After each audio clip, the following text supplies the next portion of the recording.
اور اسی کے ساتھ ساتھ اگر انگریز نے مقابلہ کرنے کی کوشش کی تو یہی اللہ کے نیک بندے اپنی مسجدوں سے اٹھیں گے، اپنی خانقاہوں سے اٹھیں گے، یہی اللہ کے نیک بندے اپنے حجروں سے اٹھیں گے اور میدان کے اندر پہنچیں گے۔ انگریزوں کا مقابلہ کیا ہے، یہ خامہ خیالی گفتگو نہیں، جا کر کے دیکھنا، آؤ ہمارے علاقے میں آنا، جا کر کے دیکھنا، شاملی کا میدان آج بھی گواہی دے رہا ہوگا کہ یہاں پر حاجی امداد اللہ مہاجر مکی رحمت اللہ علیہ انگریز کے خلاف پڑے ہوئے تھے، یہاں پر حافظ ضامن شہید رحمت اللہ علیہ انگریز کی گولی سے شہید ہو گئے تھے، یہاں پر مولانا رشید احمد گنگوہی انگریز کے خلاف پڑے ہوئے تھے۔ یہی اللہ کے تمام اکثر نیک بندے انگریزوں کے خلاف پڑے ہوئے تھے۔ اگر وقت ہوتا تو ضرور تفصیلی گفتگو کرتا۔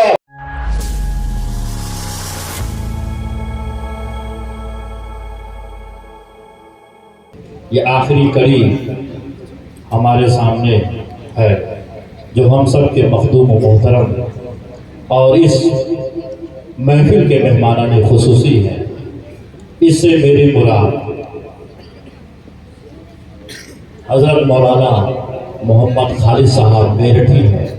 میں حضرت والا سے دستبستہ گزارش کرتا ہوں اس شعر کے ساتھ کہ اہل محفل منتظر ہیں ڈھیر سے عالی وقار، اہل محفل منتظر ہیں ڈھیر سے عالی وقار، آپ کے بندو نسائے کا انہیں انتظار۔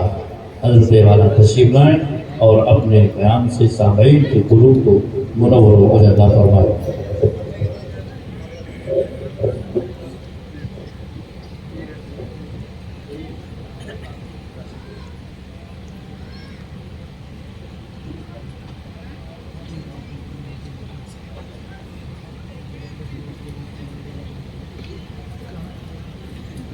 إن الحمد لله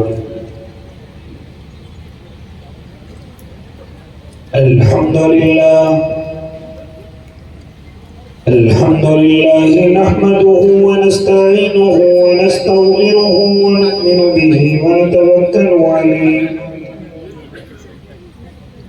ونعوذ بالله من شرور أنفسنا ومن سيئات أعمالنا،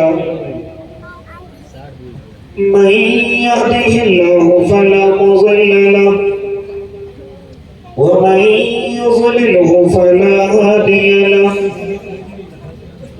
ونشهد أن لا إله إلا الله وحده لا شريك له، ونشهد أن سيدنا وحبيبنا وشفيعنا وسندنا ومولانا محمد أرسله بالحق بشيرا ونذيرا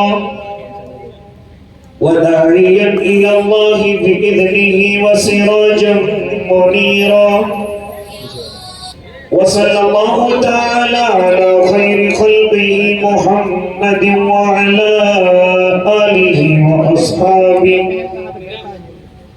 وأصحابه وأزواجه وذرياته وسلم تسليما كثيرا كثيرا. أما بعد فأعوذ بالله من الشيطان الرجيم. بسم الله الرحمن الرحيم. وما أرسلناك إلا كافة للناس بشيرا ونذيرا. وقال تعالى إنما يخشى الله من عباده العلماء. وقال النبي صلى الله عليه وسلم لا يؤمن أحدكم حتى أكون أحب إليه من والده وولده والناس أجمعين. صدق الله العظيم وصدق رسوله النبي الكريم، ونحن على ذلك من الشاهدين والشاكرين، والحمد لله رب العالمين.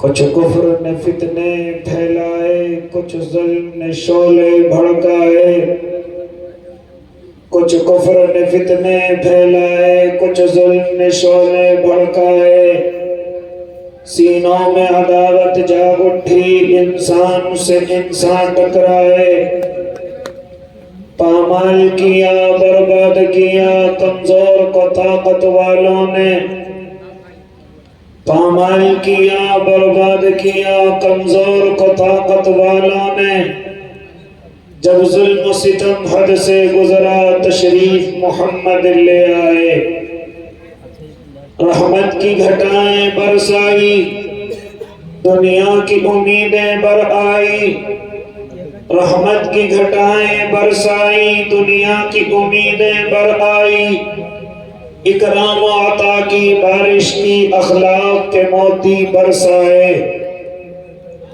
تہذیب کی شمعیں روشن کی اونٹوں کے چرانے والوں نے، تہذیب کی شمعیں روشن کی اونٹوں کے چرانے والوں نے، کانٹوں کو گلوں کی قیمت دی، ذروں کے مقدر چمکائے، کعبے کی زمین اور عرش کہاں، پل بھر میں کہاں، دم بھر میں کہاں، پتھر کو عطا کی گویائی اور چاند کے ٹکڑے فرمائے، عورت کو حیا کی چادر دی، غیرت کا واضح بھی بخشا، عورت کو حیا کی چادر دی، غیرت کا واضح بھی بخشا، شیشوں میں نزاکت پیدا کی، کردار کے جوہر چمکائے، توحید کا دھارا رک نہ سکا، اسلام کا پرچم جھک نہ سکا، توحید کا دھارا رک نہ سکا، اسلام کا پرچم جھک نہ سکا، کفار بہت کچھ جھنجلائے، شیطان ہزاروں بل کھائے، اے نام محمد صلی علی ماہر کے لیے تو سب کچھ ہے، اے نام محمد صلی علی ماہر کے لیے تو سب کچھ ہے، ہونٹوں پہ تبسم بھی آیا، آنکھوں میں بھی آنسو بھر آئے، اللہم صلی علی سیدنا محمد وعلی آل سیدنا محمد وبارک وسلم۔ آپ تمام حضرات بھی ایک مرتبہ بلند آواز سے میرے اور آپ کے آقا کی خدمت عالیہ میں نذرانہ عقیدت پیش فرمائیں، ایک مرتبہ تمام حضرات بلند آواز سے درود شریف پڑھ لیں تاکہ اللہ کا فرشتہ اس درود کو لے کر میرے آقا کی خدمت میں پہنچ جائے، اور اللہ کی 10 رحمتیں مجھ پر اور آپ پر تمام مجلس والوں پر اللہ کی نازل ہوں۔ باوقار علماء کرام، معزز سامعین اعظام، عزیز دینی بھائیوں، بزرگوں، نوجوانوں اور معصوم بچوں، اس وقت میں آپ کے اس خوبصورت ادارے میں حاضر ہو کر کے بڑی خوشی محسوس کر رہا ہوں کہ الحمدللہ ثم الحمدللہ علماء دیوبند اسی طریقے سے اللہ کے نیک بندوں کو اللہ کی طرف بلانے کے لیے جو محنت کرتے ہیں، شاید دوسروں کے اندر وہ تمام چیزیں نظر نہیں آتی۔ آنکھیں نم ہو گئی جب میری نظر پڑی حضرت اقدس حضرت مولانا عمر صاحب دامت برکاتہم العالیہ کی طرف، یہ کمزور سی ننھی سی جان ایسی جگہ پر اللہ اور اس کے محبوب کی صداؤں کو بلند کیے ہوئے ہے کہ جہاں ہر کلو ناقص تھک جائیں اور تھک کر کے چور ہو جائیں، لیکن ایسی جگہ پر یہ اسلام کا پودا کھلایا ہے جو آج درخت بن کر کے اپنی شاخوں کے ذریعے سے مجھے اور آپ کو حافظ قرآن کی شکل میں پھل دے رہا ہے۔ دعا کرتا ہوں اللہ حضرت والا کو بھی اور حضرت کے ادارے کو بھی اللہ دین دونی رات چوگنی ترقی نصیب فرمائے۔ بڑی خوشی ہوئی، 3 حافظ قرآن آپ کے اس مدرسے میں دیکھ کر دعا کرتا ہوں اللہ ان کو عالم با عمل بھی بنا دے، اللہ انہیں مفتیوں کی فہرست میں بھی شامل کر دے۔ لہذا میرے بھائی بڑی خوشی ہوئی علماء کا اتنا جم غفیر دیکھ کر، جو مجھ سے بھی یقیناً صلاحیت میں زیادہ ہیں، صالحیت میں بھی زیادہ ہیں، تقوی اور طہارت میں مجھ سے نکلے ہوئے ہیں۔ لہذا انہی کے درمیان سے کچھ مختصر سا موقع مجھے بھی دیا گیا۔ دعا کرے اللہ صحیح کہنے کی اور ہم سب کو اس پر عمل کرنے کی توفیق عنایت کر دے۔ گفتگو میں نے ابھی آپ حضرات کے سامنے قرآن مقدسہ کی ایک بڑی مشہور و معروف آیت کریمہ آپ حضرات کی خدمت عالیہ میں تلاوت کی، جس میں میرا اور آپ کا اللہ اپنے محبوب کی طرف اشارہ کر کے قرآن کریم کی آیت کو اتارتا ہے اور ارشاد فرماتا ہے وَمَا أَرْسَلْنَاكَ إِلَّا كَافَّةً لِلنَّاسِ بَشِيرًا وَنَذِيرًا۔ اے نبی جی، ہم نے آپ کو دنیا کے تمام لوگوں کے لیے بشیر اور نذیر بنا کر کے بھیجا ہے۔ کافۃ للناس یعنی تمام کے تمام لوگوں کے لیے آپ کو بشیر اور نذیر بنا کر کے بھیجا، یعنی جو آپ کے سامنے ہیں آپ ان کے لیے بھی بشیر ہیں، آپ جو آپ کے سامنے نہیں قیامت سے پہلے آئیں گے آپ ان کے لیے بھی بشیر اور نذیر ہیں۔ کیا مطلب؟ علماء سے معلوم کریں، علماء بتلائیں گے کہ جب میرے اور آپ کے آقا اس دین کی دعوت کو لے کر کے آگے بڑھے، جنہوں نے دعوت کو قبول کیا آقا نے ان کو خوشخبری سنائی۔ کون ہے سب سے پہلے دعوت کو قبول کرنے والے؟ آپ کہیں گے حضرت خدیجہ الکبریٰ ہیں، آپ نے ان کو خوشخبری جنت کی سنائی ہے۔ اور آپ کہیں گے کون ہے دوسرے نمبر پر دعوت کو قبول کرنے والے؟ حضرت ابو بکر صدیق ہیں، آپ نے ان کو بھی جنت کی خوشخبری سنائی۔ لہذا آپ آگے بڑھتے گئے، حضرت علی ملے، آپ نے ان کو خوشخبری سنائی۔ حضرت ام ایمن ملی ہیں، آپ نے ان کو خوشخبری سنائی ہے۔ حضرت زید بن حارثہ ہیں، آپ نے ان کو بھی خوشخبری سنائی ہے۔ یعنی آپ نے بشارت دی ہے۔ کون سی بشارت؟ جو بھی ایمان کو قبول کر گیا، جو بھی اسلام کے اندر داخل ہو گیا، میرے اللہ نے، میرے اور آپ کے محبوب نے ان کو خوشخبری سنائی۔ دنیا میں عزتوں کی ان کو خوشخبری سنائی، قبر میں سکون کی ان کو خوشخبری سنائی، ہاں جہنم سے بچنے کی، جنت کے بالا خانوں کی، یہاں تک کہ حشر کی، اللہ کی رحمتوں کی انہیں خوشخبری سنائی گئی کہ جس نے اللہ کو قبول کیا، وقت کے نبی کو قبول کیا، آپ نے ان کو خوشخبری سنائی۔ اور جنہوں نے ایمان قبول نہیں کیا، اسلام قبول نہیں کیا، اگرچہ وہ گورے تھے، نبی کے خاندان سے تھے، ہم بڑے مالدار تھے، لیکن میرے اللہ کے نبی نے ان کو پھر ڈرایا اور اگر تم ایمان کے اندر داخل نہ ہوئے، اسلام قبول نہ کیا تو تم جانتے ہو یہ دنیا ذلت کی جگہ ہے، تم جانتے ہو قبر میں کتنی پریشانیاں آنے والی ہیں، عالم برزخ میں تمہیں کتنا پریشان کیا جائے گا۔ اگر تم نے اللہ کو قبول نہ کیا گیا تو عالم آخرت میں تمہیں کتنا پریشان کیا جائے گا۔ یہاں تک کہ اگر تم نے اللہ کو قبول نہ کیا، وقت کے نبی کو قبول نہ کیا تو جہنم بڑا برا ٹھکانہ ہے، جس کی آواز قرآن کریم سے آتی ہے ان شجرۃ الزقوم طعام الاثیم کالمہل یغلی فی البطون۔ اور اللہ کے نیک بندو، اپنے علماء سے تفصیلی گفتگو معلوم کرنا، مختصر یہ کہ میرے اور آپ کے آقا دنیا کے تمام لوگوں کے لیے بشیر بھی ہیں اور نذیر بھی ہیں۔ لہذا میرے بھائی، جنہوں نے اللہ کے نبی کو قبول کیا ان کے لیے خوشخبری، یہ نہیں دیکھا کہ وہ عربی ہے یا جمی ہے، آقا ہے یا غلام ہے، یہ نہیں دیکھا کہ وہ گورا ہے یا کالا ہے، ہاں یہ نہیں دیکھا کہ وہ غریب ہے یا مالدار ہے، صرف یہ دیکھا کہ اس نے اللہ کو قبول کیا، اس نے وقت کے نبی کو قبول کیا۔ میرے اللہ نے دنیا کے اندر بھی عزت کی ہے، قبر کی آغوش میں بھی عزت ہوگی، حشر کے میدان میں بھی عزت سے نوازے جائیں گے، اور جنت کی خوشخبریاں بھی ان کے لیے ہیں، چاہے وہ کتنے غریب ہوں، وہ اللہ کے نیک بندوں، چاہے وہ بلال حبشی ہو، چاہے وہ صہیب رومی ہو، چاہے وہ سلمان فارسی ہو، چاہے وہ ابو ہریرہ ہو۔ لہذا اگر وہ اللہ کے نبی کو قبول کرتے ہیں، اللہ کو قبول کرتے ہیں، پھر اللہ ان کی عزتیں اس دنیا کے اندر بھی کراتا ہے اور دنیا سے جانے کے بعد بھی ان کی بڑی عزتیں ہیں. ان کے بالمقابل چاہے کتنا ایماندار ہو, چاہے کتنا خوبصورت ابو لہب ہو, چاہے کتنا ایماندار ابو لہب ہو, چاہے اللہ کے نبی کا چچا ابو لہب ہو, لیکن اگر اللہ کو قبول نہیں کرتا, نبی کو قبول نہیں کرتا اور میرے آقا کے مشن میں آ کر کے ٹانگ اڑاتا ہے, تو میرے اللہ کی طرف سے آیتیں اتر کر کے آتی ہیں. تبت یدا ابی لہب لہب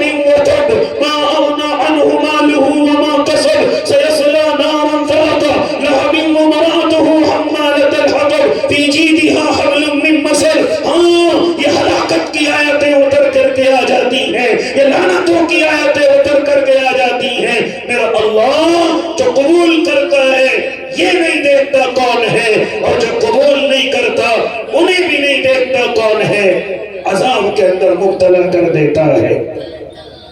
لہذا اے اللہ کے نیک بندو, میرے اور آپ کے آقا کو پوری دنیا کے لوگوں کے لیے بشیر اور نذیر بنایا. جو آقا کے سامنے ہیں آپ ان کے لیے بھی بشیر اور نذیر ہیں, جو آقا کے بعد آنے والے ہیں, یہاں تک کہ قیامت تک آنے والے جتنے بھی انسان ہیں آپ تمام کے تمام کے لیے بشیر اور نذیر ہیں. لہذا میرے آقا آگے بڑھتے گئے, لوگوں کو دین کے دامن میں لیتے گئے, لوگوں کو اللہ کی رحمتوں میں لیتے گئے, لیکن پوری دنیا کے لوگ نہ آ سکے, میرے آقا عرب کے باہر نہ جا سکے, یہاں تک کہ میرے آقا کے لیے اپنے اللہ کی طرف سے فرمان آ گیا اب آپ دنیا سے پردہ کریں گے. لہذا میرے بھائی یہ پردہ ہو گیا, لیکن پردہ ہونے سے پہلے ذرا سن لیجئے, حجۃ الوداع کا موقع ہے. میرے اور آپ کے آقا محمد عربی حجۃ الوداع کے موقع پر کعبے کے صحن میں کھڑے ہوئے ہیں اور 1,24,000 سے زیادہ صحابہ کرام کھڑے ہوئے ہیں, جن پر میرے آقا نے محنت کی ہے, جن پر میرے آقا نے اتنی محنت کی کہ ان کو خوشخبری سنائی گئی ہے. کون سی خوشخبری؟ قرآن کہتا ہے رضی اللہ عنہم ورضوا عنہ, ان کے لیے خوشخبری یہ ہے اللہ ان سے راضی ہو گیا, یہ بھی اللہ سے راضی ہو جائیں. ان کے لیے خوشخبری ہے, تمام دنیا کے لوگوں کے لیے سبق ہے. اصحابی کالنجوم بأیہم اقتدیتم اہتدیتم, میرے صحابہ ستاروں کی مانند ہیں, جس ایک کا بھی پلہ پکڑ لو گے ہدایت پا جاؤ گے. لہذا اللہ کے نیک بندے ذرا مختصر گفتگو کروں گا, آپ میری طرف متوجہ رہیں. اللہ کے نبی کے سامنے حجۃ الوداع کے موقع پر یہ تمام کے تمام صحابہ کھڑے ہوئے ہیں. جانتے اس وقت میں آیتیں اتری ہیں, الیوم اکملت لکم دینکم واتممت علیکم نعمتی ورضیت لکم الاسلام دینا. آج دین مکمل ہو گیا, اب اس دین کے اندر نہ کمی ہوگی نہ اس دین کے اندر زیادتی ہوگی. لہذا نہ کمی کو پسند کیا جائے گا نہ زیادتی کو پسند کیا جائے گا. لہذا لیکن صحابہ تمہاری ذمہ داری یہ ہے کہ جس دین کو محمد عربی لے کر کے آئے ہیں, جس اسلام کو محمد عربی لے کر کے آئے ہیں, وہ تمام کے تمام صحابہ کی ذمہ داری جو اس وقت میں موجود ہیں, ان کی ذمہ داری یہ ہے کہ جو اس وقت میں موجود نہیں ہیں ان تک میرے دین کو لے کر کے جایا جائے. یہاں تک کہ دنیا کے گوشے گوشے میں, دنیا کے کونے کونے میں اس دین محترم کو لے کر کے جایا جائے, اللہ کے نبی کے مشن کو آگے بڑھایا جائے. کون سا مشن ہے میرے آقا کا کہ جس دین کو محمد عربی لے کر کے آئے وہ دین ہر گھر کے اندر جانا چاہیے, ہر کچے گھر کے اندر بھی, ہر پکے گھر کے اندر بھی, ہر غریب کے اندر بھی, ہر امیر کے گھر کے اندر بھی. لہذا یہ دین بادشاہوں کے درباروں میں, غریبوں کی جھوپڑیوں میں, یہاں تک کہ جنگلوں کے رہنے والے آدی واسیوں میں, یہاں تک کہ شہروں کے رہنے والے شہریوں میں, جس دین کو محمد عربی لے کر کے آئے ہیں اس دین کو پہنچانے کی ذمہ داری آج میرے اور آپ کے آقا صحابہ کرام کی فرما رہے ہیں. لہذا صحابہ نے اس ذمہ داری کو نبھایا. راوی بیان کرتا ہے کہ جب میرے آقا نے ذمہ داری لگائی, صحابی اپنے جانور کی نکیل پکڑتا ہے اور جس طرف رخ ملتا ہے اس طرف چل دیتے ہیں.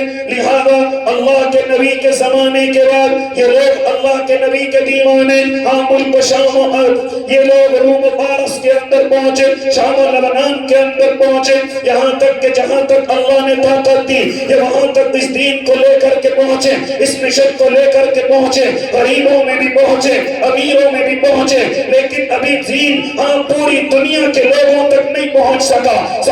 صحابہ کی عمریں مکمل ہو گئی، اب صحابہ نے یہ ذمہ داری تابعین کے سر پر ڈالی، تابعین نے یہ ذمہ داری تابعین کے سر پر ڈالی، یہاں تک کہ ان کی بھی عمریں مکمل ہو گئی اور دین پوری دنیا کے انسانوں تک نہیں پہنچا۔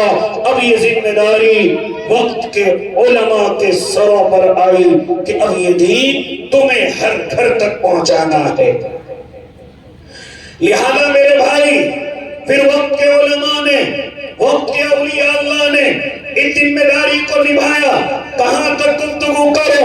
ہاں انہی ولی اللہ نے جن کا نام آج ہم بابوسو لیتے ہیں، جن کے لیے ہم دعائیں کرتے ہیں، اللہ ان کی قبروں پر کروڑوں رحمت نازل کر دینا۔ ہاں وہی معین الدین چشتی رحمت اللہ علیہ، اللہ ان کی قبر پر کروڑوں رحمت نازل کرنا۔ اور میرے بھائی 90 لاکھ لوگ اسلام کے اندر حضور والا کی وجہ سے آئے ہیں۔ کہاں تک گفتگو کروں؟ حضرت عبد القادر جیلانی رحمت اللہ علیہ نہ جانے کتنے لوگ ایمان کے اندر آئے ہیں۔ آؤ آگے لے کر کے چلوں، انہی کے روحانی بیٹے، آؤ میں تمہیں بتلاتا چلوں۔ زیادہ دنیا کی بات نہیں، صرف اپنے ملک کی بات کرنے لگا کہ میرے اس ملک کے اندر بڑے بڑے علماء موجود ہیں، بڑے بڑے جید علماء موجود ہیں، لیکن ایسے وقت میں انگریز برسر اقتدار آ جاتا ہے، انگریز اس کو اپنے تسلط میں لے لیتا ہے، انگریز اس کو اپنا غلام بنا لیتا ہے، لیکن علماء کی نظریں خالی مدرسوں پہ نہیں، علماء کی نظریں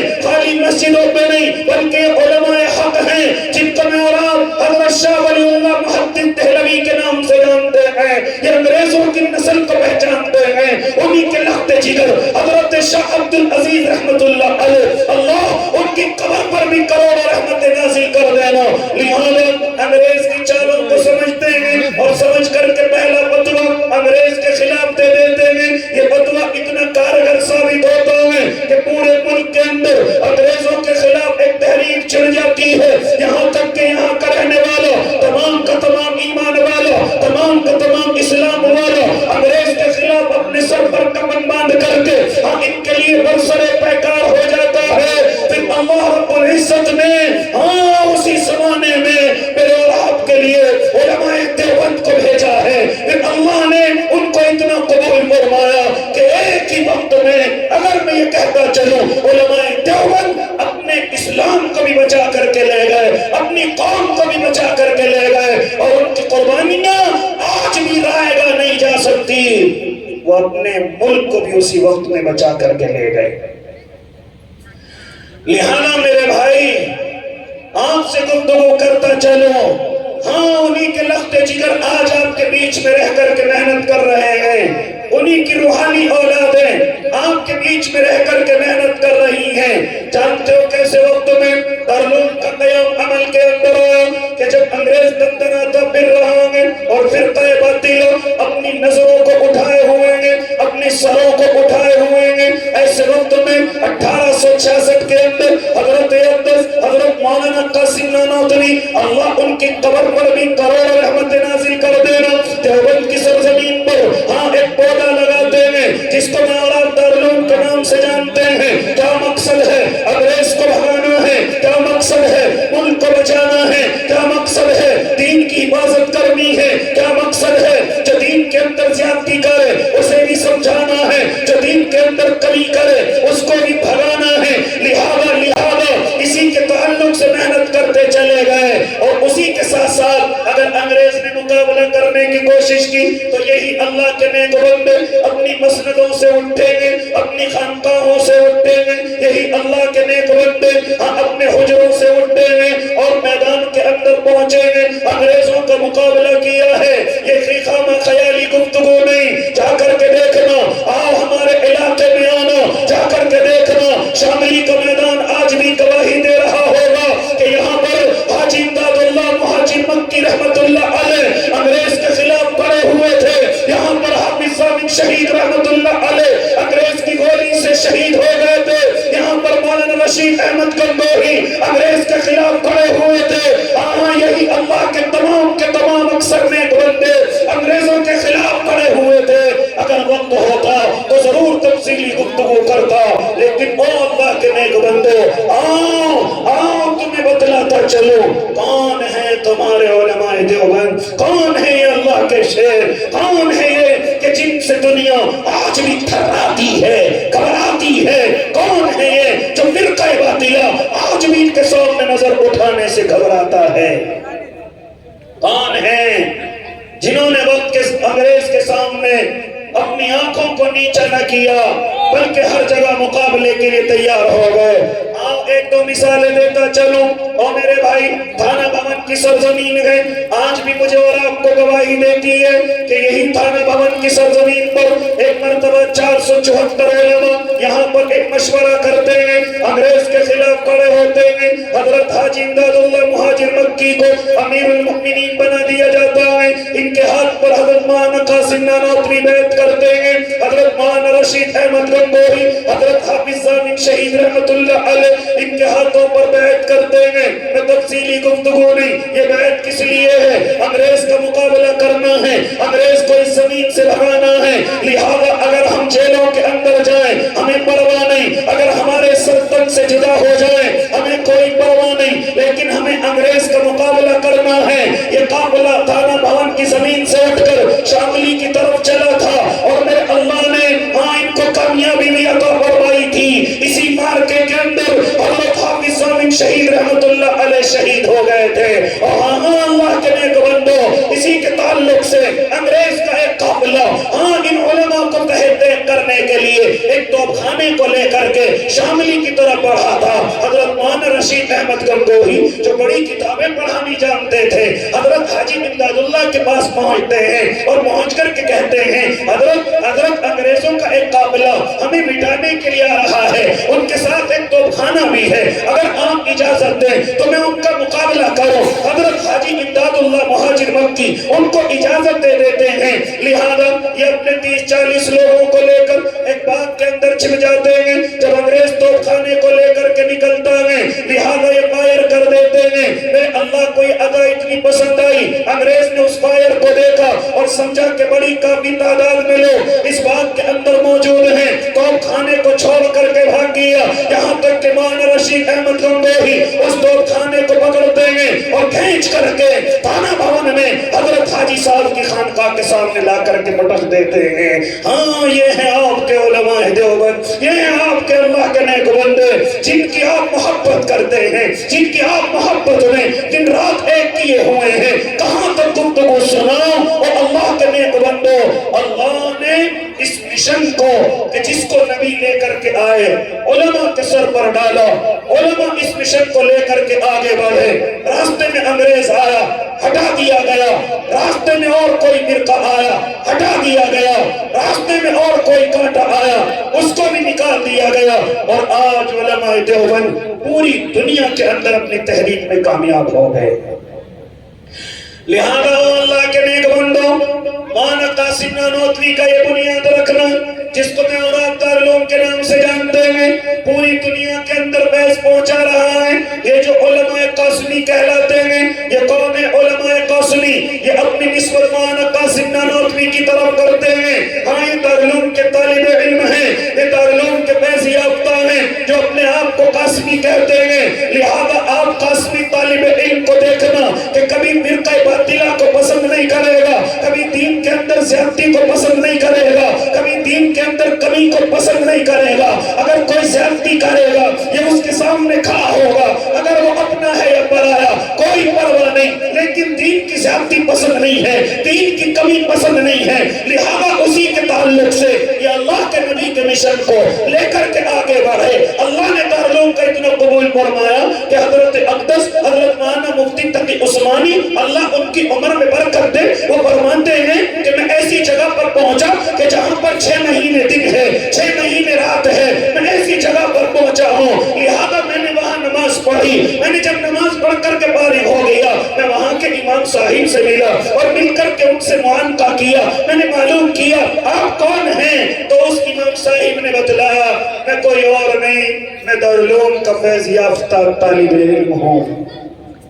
یعنی ایسی جگہ پر بھی دارالعلوم کا طالب علم موجود ہے جہاں پر 6 مہینے دن نکلتا ہو، جہاں پر 6 مہینے رات نکلتی ہو، لہذا ایسی جگہ پر بھی اور کیوں نہ ایسے طالب علم پیدا ہو کہ جن کے پڑھوں نے اپنے اس دین کے لیے، اپنے اس ملک کے لیے اپنے خون پسینے کی پرواہ نہ کی ہو اور اپنے ملک کے لیے خون پسینہ بہایا ہو۔ کہاں تک تذکرے کروں، ہاں انہی کی اولادوں میں حضرت شیخ الہند رحمت اللہ علیہ، جن کو میں اور آپ مولانا محمود حسن دیوبندی کے نام سے جانتے ہیں، کون ہیں؟ ہمیشہ انگریز کے خلاف پڑے ہوئے ہیں، ملک کے دشمن کے خلاف پڑے ہوئے ہیں، یہاں تک کہ ہم نے اپنے علماء سے سنا ہے کہ مولانا دیوبندی رحمت اللہ علیہ جب بوڑھے ہو گئے اور جھک کر کے چلنے لگے، چلنا نہیں آتا تھا، چلا نہیں جاتا تھا، جھک کر کے چلتے تھے، لیکن جیسے گوری چمڑی والا انگریز ان کے سامنے سے گزرتا، حضرت سیدھے کھڑے ہو جاتے اور اکڑ کر کے چلتے، لوگ ان سے معلوم کرتے حضرت آپ بڑھاپے کی وجہ سے جھک کر کے چلتے ہیں، لیکن جیسے انگریز تمہارے سامنے آتا ہے تم کیسے سیدھے کھڑے ہو جاتے ہو؟ جانتے ہو کیا جملہ ارشاد فرماتے تھے؟ اللہ کیوں نہ ناز کرو اپنے علماء پر، اللہ کیوں نہ ناز کرو اپنے ان روحانی باپوں پر۔ لہذا فرماتے تھے میں اس لیے کھڑا ہوتا ہوں کہ کم بخت انگریز مجھے کمزور نہ سمجھ لے، مجھے بزدل نہ سمجھ لے، اور اس کے دل میں یہ بات بیٹھ جائے کہ جب تک شیخ الہند اس دنیا سے رخصت نہیں ہوگا انگریز کے مقابلے میں ہر دم کھڑا رہے گا۔ لہذا اللہ کے نیک بندے کہاں تک گفتگو سناؤں؟ ہاں وہی شیخ الہند رحمت اللہ علیہ، ذرا کبھی موقع ملے تو اپنے بزرگوں کی باتیں، اپنے علماء کی باتیں اپنے بڑوں سے سنا کرو، اپنے بزرگوں کی باتیں، اپنے ان جید مسلی صالح صالحیت والے ان علماء سے اپنے علماء کی گفتگو سنا کرو کہ مجھے اور آپ کو بتلائیں گے کہ اس انگریز نے حضرت شیخ الہند رحمت اللہ علیہ کو مالٹا کی جیل کے اندر بند کیا۔ لہذا میں بالکل مختصر کرنے لگا، جب دنیا سے رخصت ہو گئے یہاں تک کہ غسل کے تختے پر لٹائے گئے، جب غسل دینے کے لیے لٹایا گیا تو غسل دینے والے کی چیخ نکل گئی، کیونکہ حضرت کی کمر پر ذرا سا بھی گوشت کا نشان نہیں تھا، تمام کی تمام ہڈیاں نظر آ رہی تھی۔ وہ چیخ کر کے معلوم کرنے لگا اور لوگوں بتلاؤ تو صحیح یہ ظلم کس نے کیا ہے کہ ان کی کمر پر گوشت کی بوٹیاں نہیں ہیں، ان کی کمر پر ذرا سا بھی گوشت نہیں ہے؟ کون ہے جس نے اس ظلم کو ہوتے ہوئے دیکھا ہے؟ تو لوگ اکٹھے ہو کر حضرت شیخ الاسلام رحمت اللہ علیہ، حضرت مولانا حسین احمد مدنی رحمت اللہ علیہ کے قریب پہنچے اور پہنچ کر کے کہا حضرت آپ تو ان کے شاگرد ہیں، آپ شیخ الہند کے شاگرد ہیں، آپ شیخ الاسلام کہلائے ہیں، لیکن ذرا یہ تو بتاؤ کہ شیخ الہند کی کمر کا یہ حال کس نے کیا ہے کہ ان کی کمر پر گوشت کی بوٹیاں نہیں ہیں، گوشت کا ذرا سا بھی حصہ نہیں ہے؟ آخر کیا ہوا؟ چنانچہ حضرت شیخ الاسلام کی آنکھوں میں آنسو آ گئے اور فرمانے لگے میرے استاد نے مجھے منع کیا تھا بتانے کے لیے، لیکن جب تم ضد کرتے ہو تو تمہیں بتلاتا ہوں۔ جب میرے استاد مالٹا کی جیل کے اندر گئے تھے میں بھی ان کے ساتھ گیا تھا، میرا کوئی قصور نہیں تھا، میں صرف اپنے استاد کی محبت میں گیا تھا کہ شیخ الہند میرے استاد ہیں، میں ان کی جیل کے اندر بھی خدمت کروں گا، اور رب کعبہ کی قسم خدمت کا حق ادا کر دیا، خدمت کا حق ادا کر دیا۔ آپ کہیں کہ وہ کیسے؟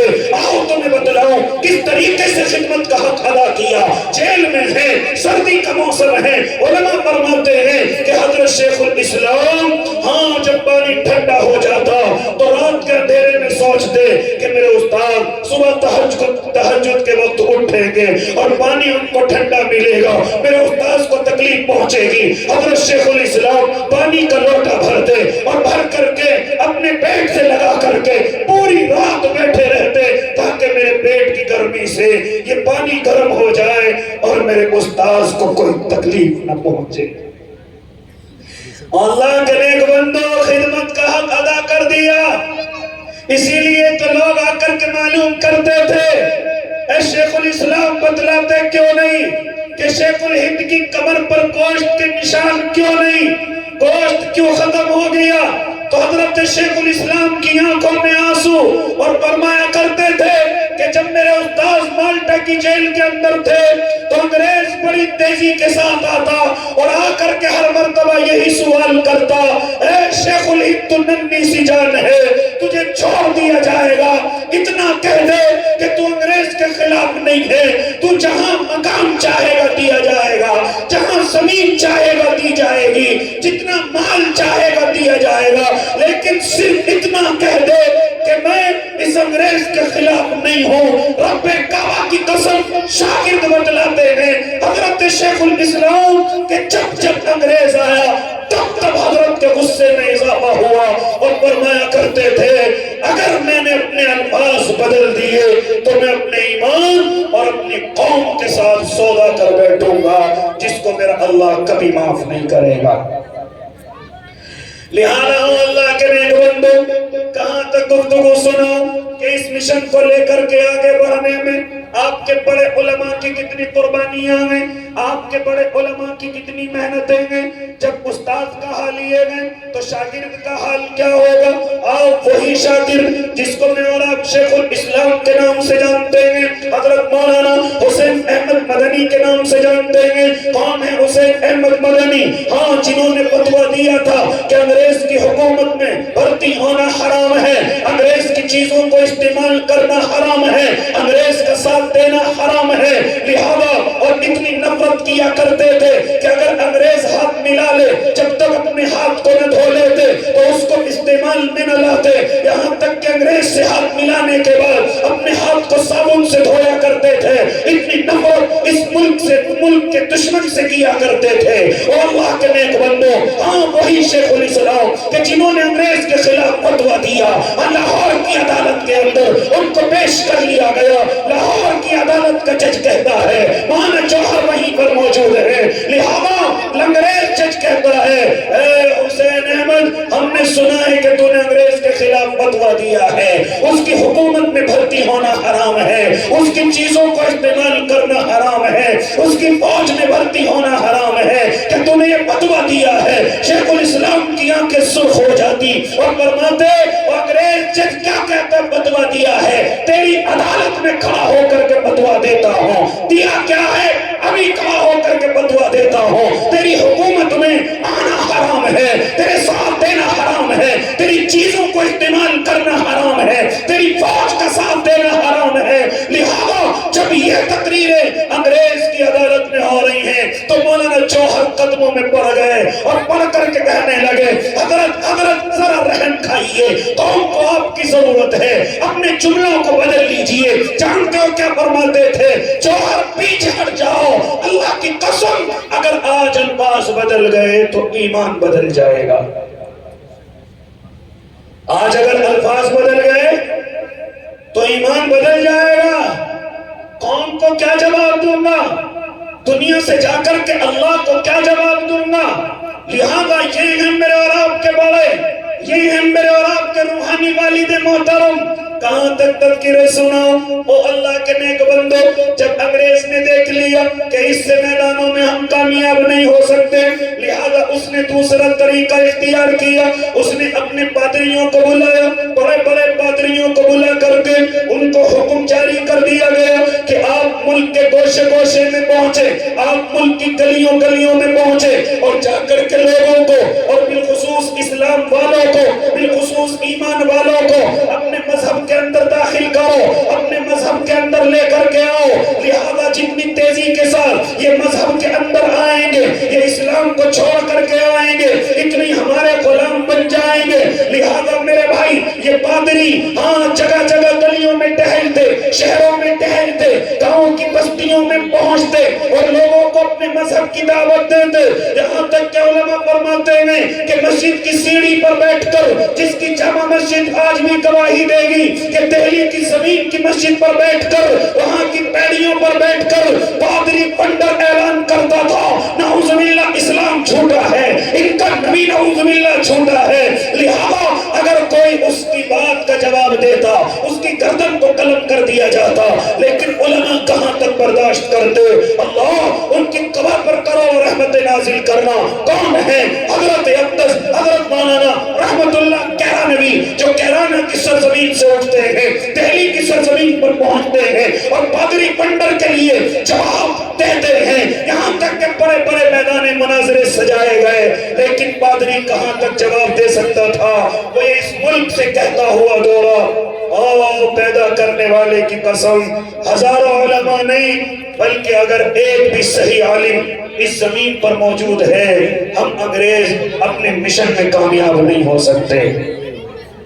لہذا ان علماء کو ختم کیا جائے, ان کے مدارسوں کو ختم کیا جائے, ان کے قرآن مقدس کو نعوذ باللہ ان کے سامنے سے ہٹا دیا جائے. خیر بات دوسری طرف چلی جائے گی. میں گفتگو کرنے لگا کہ اللہ نے آپ کے علماء دیوبند سے بڑا کام لیا ہے. اللہ نے ہر وقت فرقہ باطلہ کی آنکھوں میں آنکھیں ڈال کر کے بات کرنے کا ہنر ان کو دیا ہے, اور اللہ نے کامیابی بھی عطا فرمائی ہے. لہذا میں کہنے چلا تھا کہ میرے اللہ کے نبی کا مشن ہر گھر کے اندر پہنچنا ہے, ہر گھر کے اندر لے کر کے جانا ہے. علماء نے اس کو سمجھا ہے اور دارالعلوم کی بنیاد رکھی ہے, یہاں تک کہ اس بنیاد کو, اس کی شاخوں کو پوری دنیا کے اندر پھیلایا گیا. جو آج مدرسوں کی نظر میں, مدرسوں کی طرح مجھے اور آپ کو نظر آتی ہے, مکتبوں کی شکل میں مجھے اور آپ کو نظر آتی ہے, یہ کس کے پودے ہیں؟ یہ سب دارالعلوم کے پودے ہیں جو پوری دنیا کو فیض پہنچا رہے ہیں. اور کیوں نہ فیض پہنچاتے, کیوں نہ فیض پہنچاتے؟ جب مانا شیخ الہند رحمت اللہ علیہ مالٹا کی جیل سے نکل کر کے آئے تھے تو انہوں نے اپنی قوم کو مخاطب کر کے کہا تھا, اے میری قوم, اس امت کی بربادی کی دو وجہ ہیں. اگر وہ دو وجہ ختم ہو جائیں تو یہ امت پھر دوبارہ عزت پا جائے, یہ امت پھر دوبارہ بلندیوں کی طرف آ جائے. لوگ متوجہ ہو گئے کہ کون کون سی دو وجوہات ہیں. تو حضرت نے فرمایا تھا, ایک وجہ تو یہ ہے کہ امت مسلمہ آپس میں نا اتفاقی کرتی ہے. ایک وجہ کیا ہے؟ امت مسلمہ آپس میں نا اتفاقی رکھتی ہے, ایک دوسرے کو کافر کہتے ہیں, ایک دوسرے کو جہنمی کہتے ہیں, ایک دوسرے سے بات کرنا پسند نہیں کرتے, ایک دوسرے کی شکلوں کو دیکھنا پسند نہیں کرتے. اتنی آپس میں نفرتیں ہو چکی ہیں, یہاں تک کہ اتحاد کا شیرازہ بکھر چکا ہے, اتحاد بکھر چکا ہے. اور جب تک اس امت میں اتحاد پیدا نہیں ہوگا تب تک یہ امت کامیابی کی طرف نہیں جا سکتی. اور لوگوں بتاتے کیوں نہیں کہ ہمارے اندر نا اتفاقی نہیں ہے, کہ ہمارے اندر انتشار نہیں ہے, کہ ہم ایک دوسرے کو کافر نہیں کہتے, کہ ہم ایک دوسرے کو جہنمی نہیں کہتے, کہ ہم ایک دوسرے کو جہنم کا ٹھیکیدار نہیں بناتے, اور ہم آپس میں اتفاق نہیں بلکہ انتشار رکھتے ہیں. یہ اس امت کی سب سے بڑی بربادی کی وجہ ہے. یہ اس امت کی سب سے بڑی بربادی کی وجہ ہے. پھر دوسرا جملہ ارشاد فرمایا کہ جانتے ہو اس امت کی بربادی کی دوسری وجہ کیا ہے؟ اس نے قرآن کو ترک کر دیا ہے, قرآن کو چھوڑ دیا ہے, قرآن کو پڑھنا پڑھانا اس نے چھوڑ دیا, قرآن کے حافظ بنانا چھوڑ دیا, قرآن پر عمل کرنا چھوڑ دیا, قرآن کی تلاوت کرنا چھوڑ دیا, یہاں تک کہ قرآن سے لگاؤ چھوڑ دیا. اس لیے اس امت کو بربادی کی طرف دھکیلا جا رہا ہے کہ جس دن قرآن پر عمل کو چھوڑ دے گی اس دن بربادی کی طرف جائے گی. آج امت نے قرآن کو چھوڑ دیا, قرآن کو ترک کر دیا. فرماتے تھے کہ اب میری جتنی عمر رہ گئی اب میں آپس میں اتحاد کی باتیں کروں گا, انتشار کی باتیں نہیں. فرماتے تھے کہ قرآن کے لیے مدارس اسلامیہ قائم کیے جائیں گے. فرماتے تھے کہ گلیوں گلیوں میں مکتب قائم کیے جائیں گے تاکہ ہمارے معصوم بچے اللہ کے قرآن کے پڑھنے والے ہو جائیں. یہ مدرسہ اسی کی کڑی ہے, یہ مکتب اسی کی کڑی ہے. لہذا او اللہ کے نیک بندو, تو میرے اللہ نے اس مشن کو قبول فرمایا کہ اللہ کے نبی کا لایا ہوا دین ہر گھر تک پہنچے. اس کے لیے اللہ نے بڑے بڑے علماء کو جہاں قبول فرمایا, ان میں سے مولانا قاسم نانوتوی کو دارالعلوم کی بنیاد رکھنے کے لیے قبول فرمایا. آج اس کا فیض پوری دنیا کے اندر پہنچ رہا ہے. کیا مقصد ہے؟ صرف مقصد یہ ہے کہ اللہ کے نبی کا مشن ہر گھر تک پہنچ جائے, اللہ کے نبی کا دین ہر گھر تک پہنچ جائے. ایک اور تحریک آپ کو بتلاتا چلوں جو اللہ میں علماء دیوبند سے لی ہے، جو اللہ نے اپنے علماء سے لی ہے، وہ کون سی تحریک ہے؟ حضرت شیخ الاسلام کے شاگردوں میں اور خاص شاگردوں میں کوئی اور نہیں، ایک بزرگ کا اور نام آتا ہے جس نے اللہ نے انقلاب سا برپا کرایا ہے۔ کون ہے وہ اللہ کا نیک بندہ؟ میں اور آپ ان کو حضرت مولانا الیاس رحمت اللہ علیہ کے نام سے جانتے ہیں۔ کون ہے مولانا الیاس رحمت اللہ علیہ؟ ہاں وہی مولانا الیاس رحمت اللہ علیہ جو قاتلے کی سرزمین پر پیدا ہوتے ہیں۔ کون ہے مولانا الیاس رحمت اللہ علیہ جو ایسے وقت میں ہوش سنبھالتے ہیں کہ جس وقت میں لوگ ایمان کو چھوڑ کر کے ارتداد کی طرف جا رہے ہیں، لوگ ایمان کو چھوڑ کر کے غیروں کو پسند کر رہے ہیں، لوگ ایمان کو چھوڑ کر کے غیروں کے جیسا بننا پسند کر رہے تھے، ایسے وقت میں آنکھیں کھولنے والے کوئی اور نہیں، حضرت اقدس حضرت مولانا الیاس رحمت اللہ علیہ ہیں۔ کس کے شاگرد ہیں؟ دارالعلوم کے طالب علم ہیں۔ کس کے شاگرد ہیں؟ شیخ الہند شیخ الاسلام کے شاگرد ہیں۔ اللہ کے بندو کتنا بڑا کام لیا ہے، اور ایک دو مثالیں دیتا چلو، کتنا بڑا کام لیا ہے، کتنی محنت انہوں نے کی ہے، کتنی قربانیاں انہوں نے دی ہیں، آؤ تمہیں بدلاتا چلو۔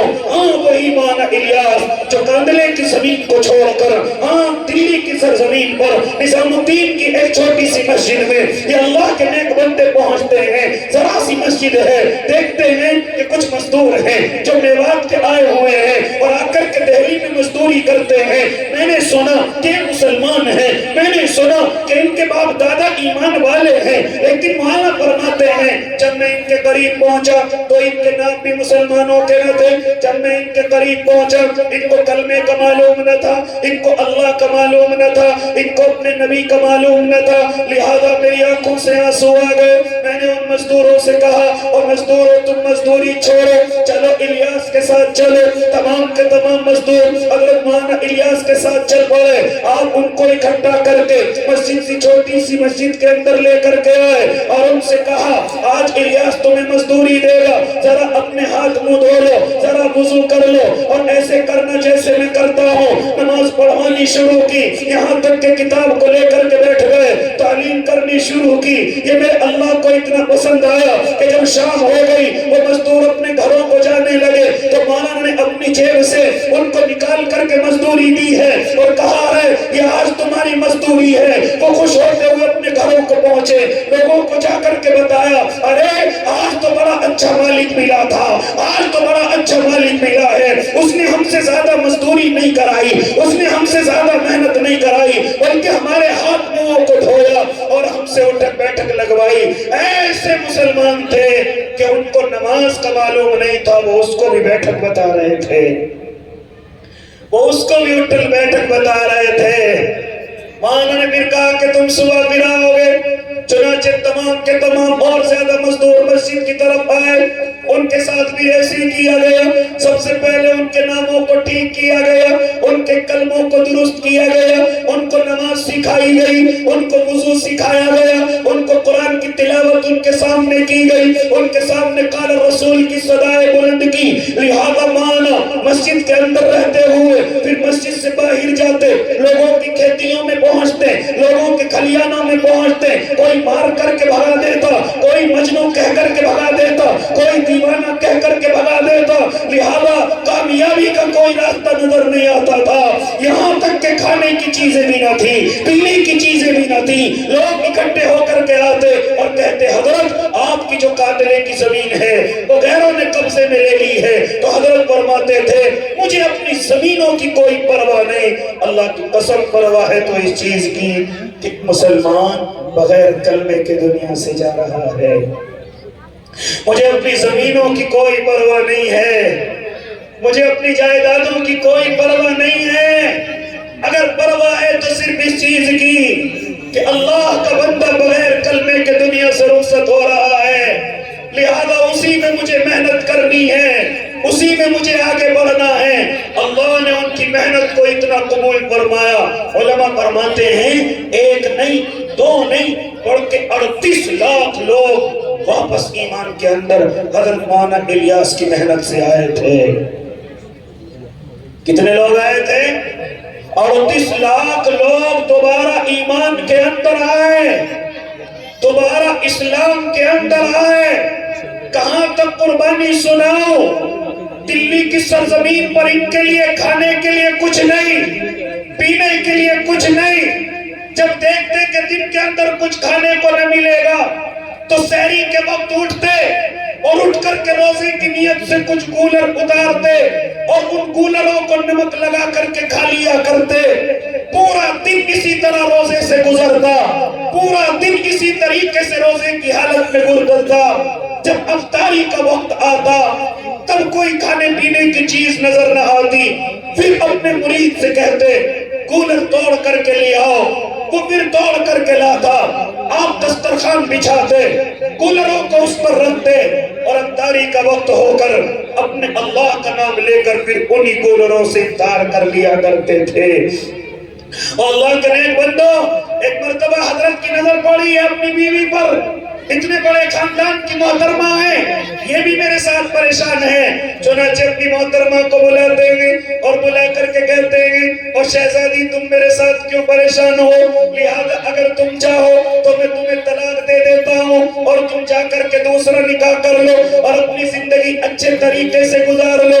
محترمہ دوڑتی ہوئی جاتی ہیں اور ایک پرانی سی کوٹری سے کچھ زیورات کی پٹلیاں اٹھا کر کے لاتی ہیں اور لا کر کے حضرت کے ہاتھوں میں دے دیتی ہیں اور کہتی ہیں حضرت یہ زیورات میری ماں نے مجھے دیے تھے اور میں نے اپنی بچوں کے لیے رکھ لیے تھے، اگر آپ کے دین کے لیے کام آ سکتے ہیں تو آپ اپنے مشن میں ان کو خرچ کیجئے گا، لیکن کبھی یہ نہ کہیے گا کہ میں تمہارے نکاح سے دور ہو جاؤں۔ کہاں تک گفتگو سناؤں اپنے علماء کی؟ کبھی وقت ملے تو اپنے علماء کے پاس آ کر کے بیٹھنا اور ان کی قربانیوں کو سننا۔ لہذا کہنے کا مقصد کیا ہے؟ دارالعلوم کا مقصد بھی ہے کہ اللہ کے نبی کا لایا ہوا دین ہر گھر تک پہنچ جائے۔ پھر دعوت و تبلیغ کا مقصد بھی ہے کہ اللہ کے نبی کا لایا ہوا دین ہر گھر تک پہنچ جائے۔ اسی طریقے سے اللہ نے ایک لائن کو اور پسند کیا کہ جو اللہ کے نبی سے جا کر کے ملتی ہے، جس کو میں اور آپ خانقاہ کہتے ہیں، اس کو بھی علماء دیوبند نے صحیح طریقے سے سجایا، اس کو بھی علماء دیوبند نے اچھے طریقے سے بنایا۔ لہذا اس کے اندر بھی اللہ اللہ کی ضربیں گونج دی گئی، اللہ اللہ کی ضربیں لگوائی گئی۔ مقصد کیا ہے؟ لوگوں کے دل صاف ہو جائیں۔ مقصد کیا ہے؟ لوگوں کے دلوں کے اندر جو بیماریاں ہیں، جو حسد کی بیماریاں ہیں، جو بغض کی بیماریاں ہیں، جو جلن کی بیماریاں ہیں، جو تکبر کی بیماریاں ہیں، جو عجب کی بیماریاں ہیں، جو خود پسندی کی بیماریاں ہیں، جو غیبت کی بیماریاں ہیں، جو چغلی کی بیماریاں ہیں، یہ تمام کی تمام بیماریاں ہاں کس طرح نکل جائیں، تو اس کے لیے ایک خانقاہی لائن کو پسند کیا گیا کہ جو اللہ کے نبی سے، کہ جس کے لیے قرآن کے اندر بھی حکم ہے وہ یزکیہم، اور تم لوگوں کے دلوں کا تزکیہ کرو، لوگوں کے دلوں کو صاف کرو، لوگوں کے دلوں میں جو میل کچیل آ جائے اس میل کچیل کو صاف کرنے کی ذمہ داری ان خانقاہ کے بزرگوں کی ہے۔ لہذا اللہ نے ان خانقاہوں کو اتنا پسند فرمایا، اتنا پسند فرمایا کہ دارالعلوم کے طلبہ بھی پہنچے ہیں، دعوت و تبلیغ کے تمام ہمارے داعی پہنچے ہیں تاکہ ہمارے دل صاف ہو جائیں اور ہم اللہ کے دین کی محنت بغیر ریاکاری کے کریں، بغیر دکھلاوے کے کریں۔ یہاں تک کہ آپ تعجب کریں گے کہ حضرت اقدس حضرت مولانا الیاس رحمت اللہ علیہ جب بڑے بڑے تقاضوں سے واپس آتے ہیں تو سیدھے حضرت رائے پوری کی خانقاہ میں پہنچتے ہیں۔ حضرت رائے پوری دیکھ کر کے کھڑے ہو جاتے ہیں اور فرماتے ہیں مولانا آپ کو نہیں آنا چاہیے تھا، آپ تو بڑی محنت کرتے ہیں۔ جانتے ہو کیا جواب دیتے تھے مولانا الیاس رحمت اللہ علیہ؟ حضرت تقاضوں پر جا کر جو میرے دل میں میل کچیل جم جاتا ہے وہ آپ کی خانقاہ میں ضربے لگا کر کے ختم ہو جاتا ہے، وہ آپ کی خانقاہ میں ضربے لگا کر کے ختم ہو جاتا ہے۔ لہذا ان تینوں کا کام کیا ہے کہ اللہ کے نبی کا مشن ہر گھر تک پہنچایا جائے۔ لہذا دارالعلوم نے اس محنت کو سنبھالا اور دیوبند کے ذریعے سے، لہذا دعوت و تبلیغ کے ذریعے سے اور خانقاہوں کے ذریعے سے آج تک علماء محنت میں لگے ہوئے ہیں۔ تبھی تو آپ کے اس علاقے میں یہ ننھی سی جان جس کو میں آپ مولانا عمر کے نام سے جانتے ہیں، ذرا دیکھو تو صحیح طاقت کے اعتبار سے کمزور ہیں، ذرا دیکھو تو صحیح عمر کے اعتبار سے کمزور ہیں، لیکن اللہ کتنا بڑا ان سے کام لے رہا ہے۔ دعا کرتا ہوں اللہ ان کی عمر میں برکت دے دے، دعا کرتا کرتا ہوں اللہ اس مدرسے کو ان کی مغفرت کا ذریعہ بنا دے، جن کے لیے کسی شاعر نے کیا خوب کہا تھا، نہ لالچ دے سکی تجھے سکوں کی جھنکاریں، تیرے دستے توکل میں استغنا کی تلواریں، تیرے دستے توکل میں ہے استغنا کی تلواریں۔ لہذا او اللہ کے نیک بندو، اب میری اور آپ کی ذمہ داری بنتی ہے کہ ہم اپنے علماء حق کا ساتھ دیں، اپنے علماء دیوبند کا ساتھ دیں۔ اگر علماء تمہیں مدرسوں میں نظر آ جائیں تو ان کا مشن بھی نبی کے دین کو آگے بڑھانا، آپ کھڑے ہو کر کے ان کا ساتھ دینا، آپ اپنے خون پسینے کا ان کے ساتھ تیار رہنا۔ لہذا اگر یہی علماء دعوت و تبلیغ کے میدان میں نظر آئیں تو آپ بہانے بازی نہ کرنا، بلکہ وقت نکال کر کے ان کے کندھے سے کندھا ملا کر کے چل دینا۔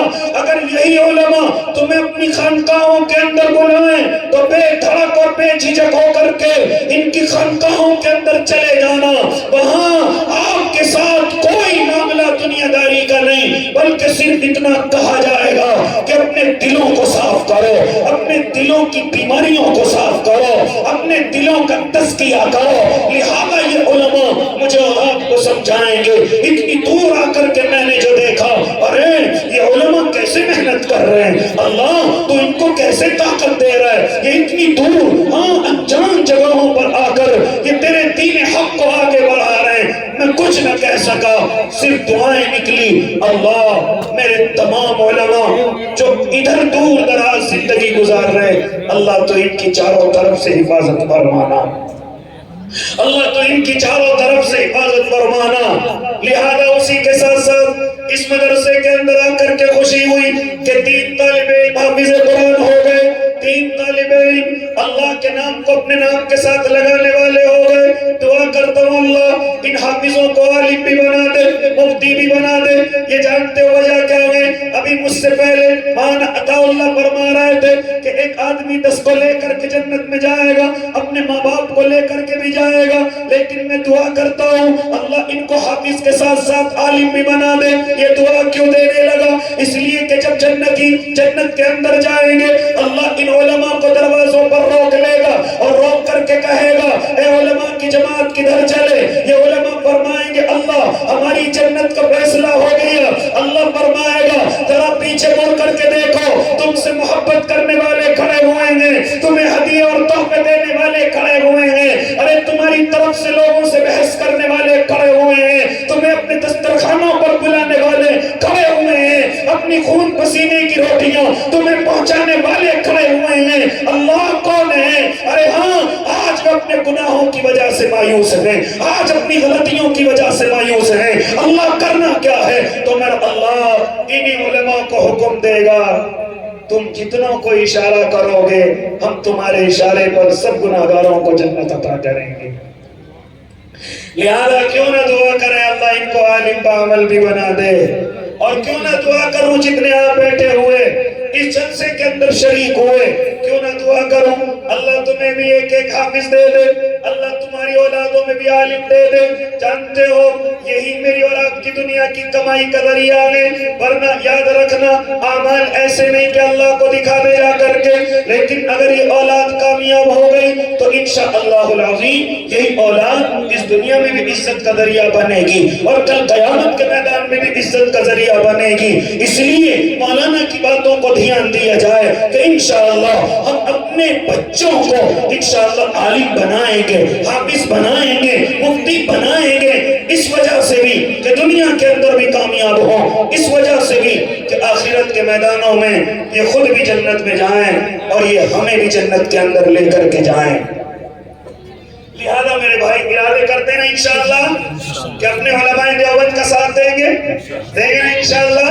اگر یہ مدرسوں میں کھڑے نظر آئیں گے تو انشاءاللہ ان کو اپنے سینے سے لگا کر ان کا ساتھ دیں گے۔ اگر یہ دعوت و تبلیغ میں نظر آئیں گے تو انشاءاللہ ہم اپنا خون پسینہ بچھا کر کے ان کا ساتھ دیں گے۔ اگر یہ خانقاہیں کھول کر کے ہمیں بلائیں گے تو انشاءاللہ اپنے دلوں کی بیماریوں کو ختم کرنے کے لیے ان کی خانقاہوں کے اندر ضرور پہنچیں گے نا بھائی انشاءاللہ۔ اور اسی طریقے سے میں ابھی جب کمرے سے نکل کر کے آ رہا تھا میں نے دیکھا کہ مولانا عمر کے ہاتھوں میں ایک رسید تھی جو شاید مدرسے کی تھی۔ اور اس انتظار میں بیٹھے ہوئے تھے اللہ کے نیک بندے آئیں گے اور میرے اس مدرسے کا ساتھ دیں گے. مجھے معلوم ہے آپ نے بڑا ان کا ساتھ دیا. جس نے ساتھ دیا سب کے لیے دعا کرتا ہوں اللہ سب کو حج بیت اللہ نصیب فرما دے. اللہ سب کو نبی کے روزے کی جالیاں چومنا نصیب فرما دے. سب کے لیے دعا کرتا ہوں. لیکن میرے بھائی اگر میں مہمان ہوں اور تم میری عزت بھی کرنا چاہتے ہو, کرتے ہو نہیں کرو گے انشاءاللہ. اگر میں ایک بات کہوں تو اس بات کو مانو گے انشاءاللہ. کون کون مانے گا ذرا ہاتھ اٹھاؤ. سب مانیں گے انشاءاللہ میری بات کو. اللہ سب کی عمروں میں برکت دے. حضرت ناظم صاحب, جی حضرت ناظم صاحب, یہ سارے میری بات ماننے کے لیے ہاتھ اٹھا رہے ہیں. الحمدللہ ہیں ماشاءاللہ.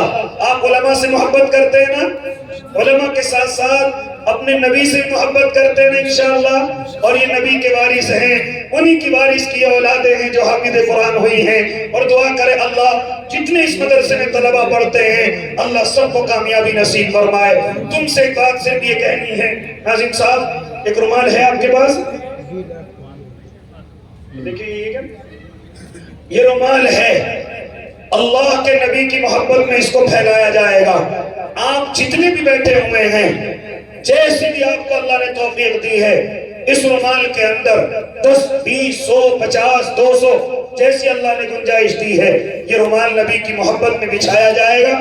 جتنے بھی اپنے محبوب سے محبت کرتے ہیں اس رومال میں جیسی بھی گنجائش ہے لا کر کے اس میں ڈال دیں. جی ناظم جلسہ اسے پھیلا دیں ادھر انشاءاللہ. یہ ایک مرتبہ سب کھڑے ہو کر کے آئیں گے. اگر یہ میری عزت اور میری بات کو ماننا جانتے ہیں تو انشاءاللہ کھڑے ہو کر کے اس رومال کی طرف ضرور آئیں گے. آؤ بھائی جلدی سے کھڑے ہو کر. جو بھی اللہ کے نیک بندے ہیں جیسی بھی اللہ نے گنجائش دی ہے, جیسی بھی اللہ نے گنجائش دی ہے, مجھ سے حضرت نے نہیں کہا نہ مجھ سے مدرسے کے کسی استاد نے کہا, صرف میرا دل چاہا کہ ایک مرتبہ ضرور آپ کو اپنے پاس بلاؤں. جیسی اللہ نے تمہیں طاقت دی ہے, جیسی اللہ نے طاقت دی ہے. اللہ دیکھ تو صحیح تیرے نبی کے عاشق کیسے کھڑے ہو کر کے آ رہے ہیں, تیرے نبی کی محبت میں آ رہے ہیں. اللہ اگر ان میں کوئی بیمار ہو تو شفا دے دیو, آمین بھی کہتے رہیں. اللہ اگر ان میں کوئی قرضے میں ڈوبا ہوا ہو تو نکال دیو. اللہ اگر اس میں کوئی بے اولاد ہو تو اولاد نرینہ دے دیو. اللہ اگر ان کے اولاد جوان ہو اور خاص طور سے بیٹیاں جوان ہو اللہ ان بیٹیوں کے اچھے رشتے عطا فرما دیو. اگر ان کے پاس مکان نہ ہو اللہ ان کو اپنے مکان دے دیو. اگر اپنے کاروبار نہ ہو اللہ ان کو اپنے کاروبار دے دیو. اور 3 دعائیں جو اکثر میں ایسے لوگوں کو دیتا ہوں جو اپنے نبی کی محبت میں اٹھ کر کے آتے ہیں. پہلی دعا تو یہ اللہ سب کو اپنے نبی کی خان میں زیارت کرا دیو. دوسری دعا یہ اللہ ان کو نبی کے روزے کی جالیاں نصیب فرما دیو. اور تیسری دعا یہ اللہ جب ہم اپنے گناہوں کی وجہ سے قیامت کے میدان میں